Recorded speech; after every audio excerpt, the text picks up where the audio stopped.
그러니까 이게 숫자로는 정확히 산출이 불가능하겠지만 탈모약 지원이 이제 시작이 되면은 그 건강보험 재정이 좀 어느 정도로 악화될 거라고 좀 보시는 거예요, 교수님께서는? 그러니까 우리나라 국민건강보험제도의 이 보장률 수준이 전체적으로 보면 65.3%에 불과하기 때문에 OECD 평균이 80% 한참 미달하는 거죠. 80%까지 간다면 작년에 우리가 75조 원을 지출해야 되는 게 아니라 실제로 한 90조 원 넘게 지출을 했었어야 했죠.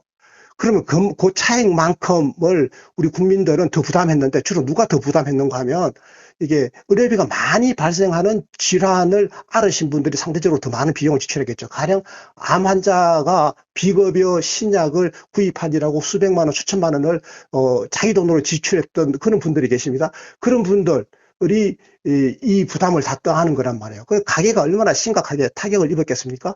이런 거를 이제 전체적으로 우리가 다 고려한다면 우리 국민건강보험이 어디로 가야 될지가 명확하게 저는 그 방향이 잡힐 것이다. 이렇게 생각하는 겁니다.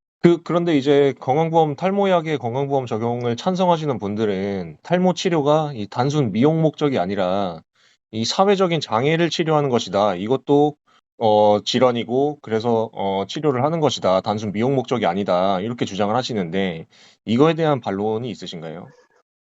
건강보험제도의 목적과 부합하지 않는 거거든요.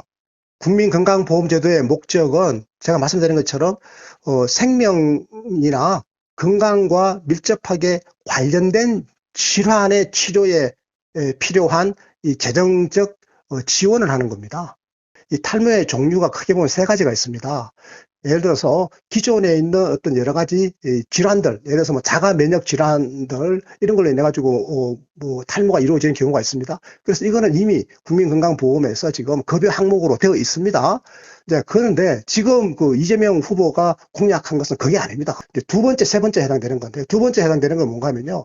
이게 누구라도 이제 노화의 과정으로 이 탈모가 일어납니다. 이제 이런 연령이 높아짐에 따라서 나타나는 일반적인 현상으로서의 탈모가 있습니다. 이게 사실은 굉장히 많고요. 또 한 세 번째 이유가 이제 유전적 성향으로 나타난 남성형 탈모가 있죠. 그래서 이런 분들은 뭐 20대에서부터도 탈모가 나타나서 30대, 40대 되면 이제 머리가 많이 이제 빠지신 분들 우리가 볼 수가 있는데요. 이 두 번째, 세 번째 경우는 사실은 그 치료를 하는 것이 이게 이재명 후보의 말에 의하면 신체적 완전성을 추구하는 거다라고 그렇게 표현을 하시는데 신체적 완전성의 추구는 이게 주관적 개념이라서 이게 객관하기가 어렵습니다. 만약에 그렇게 주관적인 판단에 의존해야 하는 주관적 판단에 의존해야 하는 이 신체적 완전성 개념을 건강보험 적용의 기준으로 삼는다면 그럼 이제 코가 좀 낮아서 나는 신체적으로 지금 코가 좀 낮은 게 내 완전성에 어긋난다. 그럼 이걸 내가 수술을 해야 되겠다. 그럼 이거는 이제 건강보험을 적용시켜야 된다는 이제 결론에 도달하게 되고요. 또 나이가 들다 보니까 내 얼굴에 주름이 많이 생겼네. 이 주름이 내 신체적 완전성을 지금 훼손하고 있으니 신체적 완전성을 추구하기 위해서 내가 의료기관에 가가지고 성형외과에서 주름을 갖다 싹 펴고 하는 이런 여러 가지 시술을 내가 받아야 되겠다. 그럼 이것은 이제 건강보험이 또 적용되어져야 되는 거가 되는 거죠. 네, 교수님께서 이재명 후보 비판을 줄곧 해오셨잖아요. 그래서 네. 지금 하시는 주장을 어떤 뭐 정치적인 주장으로 좀 왜곡해서 바라보는 사람들도 있을 것 같아요. 제가 이재명 후보를 왜 비판하고 왜 반대했는지는 이건 굉장히 중요한 사실인데요. 저는 이재명 후보의 뭐 정치적 경쟁자가 아닙니다.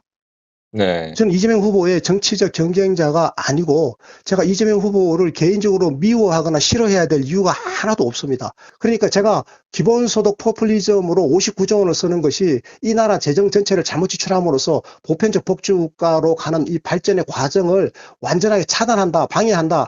그래서 제가 포퓰리즘 정치를 비판했던 것과 같은 맥락에서 지금 이 이재명 후보의 탈모 치료제 건강보험 급여 주장은 건강보험 제도 자체를 갖다가 지속 가능하지 못하도록 방해하는 이거 그야말로 이게 망국적 길이다. 같은 맥락에 써 있는 거죠. 게다가 이번 이 사안은 그 기본소득 포퓰리즘보다 더 악성입니다. 제가 왜 이런 주장을 펴는가 하면요. 지금 기존의 국민건강보험법과 하위 관련 법령과 규칙에 의해서 구체적으로 국민건강보험 급여화의 절차가 명시가 되어 있습니다. 예를 들어서 어떤 신약이 나오면 이 약에 대해서 이걸 건강보험에서 급여할 것이냐, 건강보험을 적용할 것이냐라고 여부를 따질 때 국민건강보험심사평가원에 정밀한 전문가적 검토를 거쳐서 이제 심사에 대한 타당성이 어느 정도 인정이 되면 그러면 그 타당한 자료들을 다 모아가지고 그 보건복지부에 설치되어 있는 건강보험정책심의위원회에 회부하면 건강보험정책심의위원회에서 충분한 심사숙고와 수차례 회의를 거쳐가지고 전문가들의 의견이 최종적으로 판단을 하게 되면 그 의견을 따르도록 되어 있고 거기는 보건복지부 장관도 그걸 따라야 되는 겁니다.